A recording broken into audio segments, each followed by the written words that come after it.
నమస్కారం అండి. నేను మీకు తెలుసు కదా, రవి పరస, గోరుతోటి బొమ్మలు గీస్తాను, నెయిల్ ఆర్టిస్ట్ను, రాజమండ్రి నుంచి మాట్లాడుతున్నాను. మనందరికీ బాగా సుపరిచితమై ప్రతిరోజు ఏదో ఒక టాపిక్ని వినూత్నంగా మనందరికీ చేరవేస్తున్నటువంటి విఎస్బి ఛానల్, మన సురేష్ దీన్ని స్థాపించి ఇవాళకి 3 సంవత్సరాలు పూర్తయింది. మన వీక్షకులందరి తరపున నేను ఒక బాధ్యతగా తీసుకుని తనకి ప్రత్యేక శుభాభినందనలు. దీని వీధిలోకి వచ్చి షూట్ చేయడమే కాదు, వెనకాల నుండి చేసేటువంటి బ్యాక్ ఎండ్ వర్క్ మీ అందరికీ తెలుసు, అదే అసలైనటువంటి వర్క్. వాళ్ళ అమ్మాయి శిరీష, పెద్ద అమ్మాయి, వీళ్ళిద్దరూ తండ్రి కూతురు ఒకే రోజున పుట్టి ఈవేళ ఒకళ్ళు రోడ్డు మీద సహాయం చేస్తే ఒకళ్ళు ఇంట్లో ఉండి సహాయం చేసుకుంటూ ప్రతి విషయాన్ని, అది ఒక మంచి కానీ చెడు కానీ సమాజంలో జరిగేటువంటి విషయాలని తేటతెల్లంగా విపులీకరించి చెప్పేటువంటి విధానంలో వీళ్ళకంటూ ఒక స్టైల్ని వీళ్ళు క్రియేట్ చేసుకుని ఆ తరహాలో మనందరికీ ఉపకరిస్తున్నారు. కాబట్టి మనందరి తరపున మీకు ప్రత్యేక ధన్యవాదాలు తెలియజేసుకుంటున్నాను.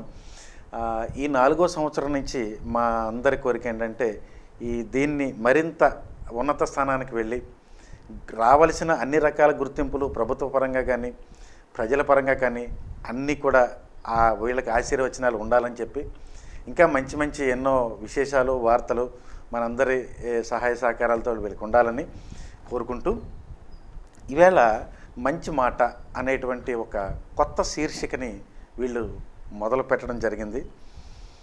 మంచి మాట, అసలు ఆ పేరులోనే మంచితనం కనబడుతుందని నాకు అనిపిస్తుంది. ఎందుకంటే మాటలు తెల్లారు లేచి పడుకునేదాకా యావరేజ్న మనం ఎంత లేదనుకున్నా సరే 25,000 నుంచి 35,000 ఆలోచనలు ఒక రోజుకి మన బ్రెయిన్కి వస్తాయి. ఇందులో కనీసం 10% చూసుకున్నా మనం మాట్లాడే మాటలు 2,000 నుంచి 2,500 మాటలు నోట్లోంచి, పైగా మాలాంటి యాజ్ ఎ ట్రైనర్గా వేరే వేరే ప్రాంతాల్లో కానీ ఆన్లైన్లో కానీ క్లాసెస్కి వెళ్ళి చెప్పేటువంటి వృత్తితో ఉన్నటువంటి వాళ్ళకి, తర్వాత ఈ వృత్తిరీత్యా ఈ గోరుతోటి ఈ బొమ్మలు గీస్తూ ఈ ఎగ్జిబిషన్స్కి వెళ్ళినప్పుడు కానీ చాలా వందల కొద్ది మనుషులను మేము రోజు కలుస్తూ ఉంటాం. అలాంటప్పుడు ఇంకా ఎక్కువ మాటలు మాట్లాడుతూ ఉంటాం. ఎంత ఇంట్రోవర్ట్గా అంటే అంతర్ముఖంగా ఉండేటువంటి వ్యక్తి అయినా సరే రోజు కనీసం ఒక 1000 పదాలు మాట్లాడకుండా రోజు వెళ్ళట్లేదు. కానీ మనం గుర్తించాలి, ఇందులో ఇతను పెట్టినటువంటి క్యాప్షన్లోనే ఒక చిన్న వర్డ్ ఉంది, మంచి అన్న పదాన్ని ముందు పెట్టాడు. మీకు ఈ పాటికి అర్థమై ఉంటుంది. ఏ సమాజంలోనైనా ఒక మంచి గుర్తింపు ఉంది, వీడు గొప్పవాడు, వీడు బాగా ఉన్నతుడు, వీడు ఒక మంచి యాక్టివిటీలో ఉన్నాడు, వీడు ఆ రంగంలో గొప్పవాడు, వీడు ఈ దీనిలో ఇది అనేటువంటి చెప్పుతూ ఉదహరిస్తున్నటువంటి ఆ సోకాళ్ళు ఎవరైతే ఆ వ్యక్తులు ఉన్నారో వాళ్ళందరూ ఆ స్థానానికి రాగడానికి గల కారణం వాళ్ళు మాట్లాడే పలుకుల్లో తీయదనమే కాదు, గొప్పదనమే కాదు, మంచితనం కూడా ఉంది. ఈ పదంలో మనం కొంచెం డెప్త్గా వెళ్తే, కొంచెం ఆధ్యాత్మికంగా వెళ్ళినా, కొంచెం వైరాగ్యంగా వెళ్ళినా, కర్మ సిద్ధాంతాలు ఏదో రకరకాల అన్నీ మీరు మిళితం చేసుకుంటే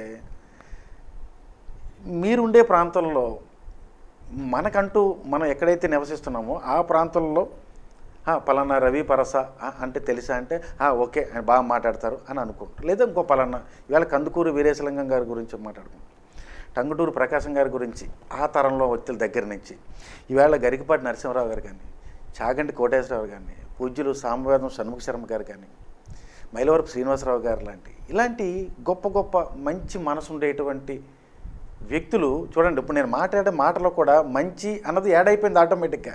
ఎందుకు యాడ్ అయిపోతుందంటే ఆ వ్యక్తులు మాట్లాడేటువంటి పదాల తాలూకులోని భావన ఇతరుల యొక్క మనసుల్లోని చెడును తొలగించి మంచి వైపు మార్పించేటువంటిది.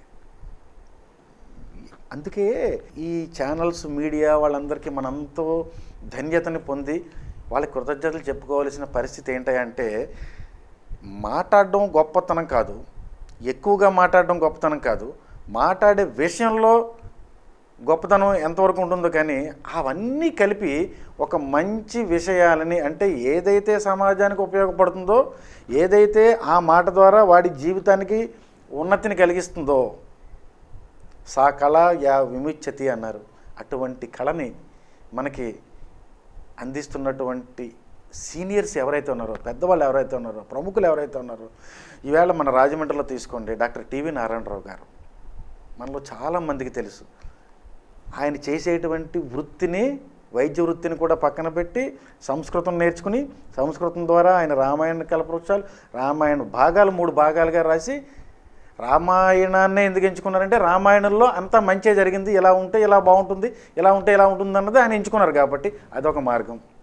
ఈవేళ మన డాక్టర్ కర్రీ రామారెడ్డి గారు అంతర్జాతీయంగా ఎంతో పేరు ప్రఖ్యాత కాల్చినటువంటి గొప్ప వ్యక్తి, ప్రపంచంలో వేళ్ల మీద లెక్కెట్టాల్సినటువంటి వ్యక్తుల్లో ఒక గొప్ప, ఎన్నో అవార్డులు సంపాదించుకున్నటువంటి గొప్ప వ్యక్తి. ఎవరైనా నలుగురు ఏదైనా ఒక మంచి కార్యక్రమం నడిపించాలన్నా, నడవాలన్నా దానికి దన్నుగా ఉండి విషయాల పట్ల నలుగురు ఏమనుకోకుండా ఎలాగైతే అది అద్భుతంగా ఉంటుందో అలా తీర్చిదిద్దగలిగే అటువంటి దారి. ఇవాళ పూజ్యులు సామవేదం షణ్ముఖ శర్మ గారు, ఆయన మనిషే, మనం మనిషే. ఇప్పుడు మనం ఏమనుకున్నాం, పూజ్యులు అనేసాం. ఒక్క మాట ముందు 3 అక్షరాలు చేర్చేసాం. ఎందుకు చేర్చామంటే మనకిలాగే 24 గంటలు ఉన్నాయి, మనకిలాగే ఆయన భోజనం తింటున్నారు, స్నానం చేస్తున్నారు, పడుకుంటున్నారు, అన్నీ ఉన్నాయి. కానీ మాట్లాడేటువంటి ప్రతి మాట కూడా ఆయన అనుభవించి, ఆ అనుభవంలోంచి వచ్చినటువంటి రిజల్ట్ని మనందరికీ పంచి, అది ఏదైతే మనకి ఇస్తున్నారో దాన్ని మనం ఇలా మొహాన్ని అందంగా తయారు చేసుకుంటే ఎంత అందంగా ఉంటుందో, ఇలా డ్రెస్ చేసుకుంటే ఎలా ఉంటుందో, ఆ మాట ఈ శరీరానికి, ఈ బట్టకి ఒక అందాన్ని ఇచ్చింది. ఈవేళ టీవీ ఆన్ చేసి చాగంటి కోటేశ్వరరావు మాట వింటే, అంటే నేను దాన్ని మీకు పర్టికులర్గా నేను చెప్పాల్సిన పని లేదు. ఎంతోమంది నాకు తెలిసిన వాళ్ళు, నేను వారితోటి సుముఖంగా పక్క పక్కన కూర్చుని ప్రోగ్రాంలు చేసినప్పుడు కానీ, నా గోడుతోటి బొమ్మలు వేసుకునేటప్పుడు వాళ్ళ ప్రోగ్రాంలు చేసినట్టు కానీ, ఇలాంటి మహామహులతోటి తిరిగేటువంటి విధానంలో ఇప్పుడు ఉండే తరానికి మనం ఈ మంచి మాట ద్వారా ఇచ్చేటువంటిది ఏంటయ్యా అంటే, ఒక చిన్న ఎగ్జాంపుల్ ద్వారా మీకు దీన్ని ఎక్స్ప్లెయిన్ చేస్తాను. మనం బట్టలు కట్టుకుని బయటకు వెళ్ళేటప్పుడు, సాధారణంగా నలుగురిలోకి వెళ్ళేటప్పుడు మన యొక్క అనేక రకాల శరీరం నుంచి వచ్చేటువంటి దుర్వాసనలు పోవడానికి సెంటు కొట్టుకుంటాం, ముఖానికి పౌడర్ రాసుకుంటాం, రకరకాల మేకప్లు చేసుకుంటాం. వాళ్ళ వ్యక్తిత్వాన్ని బట్టి కొంతమంది ఎక్కువ చేసుకుంటారు, తక్కువ చేసుకుంటారు. ఏదైనా ఉద్దేశం ఏంటంటే మనం అందంగా కనపడాలి. అంటే నువ్వు అందంగా కనపడితే సరిపోతుందా? That is the question. అంటే నువ్వు అందంగా కనపడితే కాదు, నువ్వు మాటలు బాగా మాట్లాడాలి. నువ్వు బాగా మాట్లాడడం కాదు, మంచిగా మాట్లాడాలి. అంటే దీన్ని ఇంకోలా చూసుకోండి, ఈ సెంటు కొట్టుకునేటువంటి వ్యక్తులలోనే మంచి మాటలు వస్తాయా అని కూడా తప్పు. చిన్న ఎగ్జాంపుల్, ఏం లేదు, నువ్వు సెంటు కొట్టుకోకపోయినా పర్లేదు, సెంట్లు అమ్మేటువంటి షాపులోకి వెళ్ళి ఒక 5 నిమిషాల నుంచి వచ్చావనుకో, నీ బట్టల నిండా మంచి వాసనే వస్తుంది కదా. ఆలోచించండి.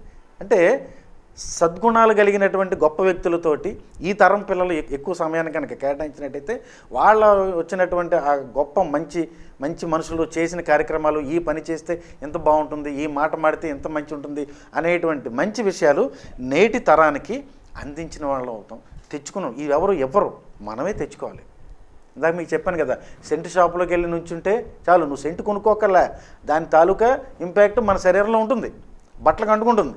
అలాగా నలుగురు మంచి మనుషులు, అందుకే అన్నారండి సత్సంగము అంటే మంచి మాటలు జరిగేటువంటి, మంచి పనులు జరిగేటువంటి ఏదైతే ఒక సంఘం కలిగి ఉంటుందో, అది ఒక క్లబ్ కావచ్చు, ఒక అపార్ట్మెంట్లో వ్యక్తులు కావచ్చు, ఒక మంచి ఇప్పుడు పరిపూర్ణానంద స్వామి కానీ, చాగంటి కోటేశ్వరరావు కానీ, ఇలాంటి వాళ్ళ మీటింగులు కావచ్చు, ఏది జరిగినా సరే అక్కడ వచ్చేటువంటి ఆ మీటింగ్కి మీరు వెళ్ళినా, లేదంటే మీ ఇంట్లో ఉండేటువంటి మీ తాతగారు, మీ బామ్మగారు, మీ అమ్మమ్మగారు, మీ మేనత్తలు మన ఇంట్లోనే ఉన్నారు, ఎక్కడ దాకా కూడా వెళ్ళక్కల. వీళ్ళు చెప్పేటువంటివి విని మన తత్వాన్ని మనం మార్చుకుని, ఆ మంచి అన్న పదానికి నువ్వు చేసేటువంటి నీ భాష్యానికి ఎప్పుడైతే తోడుంటుందో, నువ్వు కూడా ప్రపంచంలో నీ పేరుతో పాటు ఓ మంచి మనిషిరా అని చిన్న లైన్ ట్యాగ్ వస్తుంది. అవును కాదు?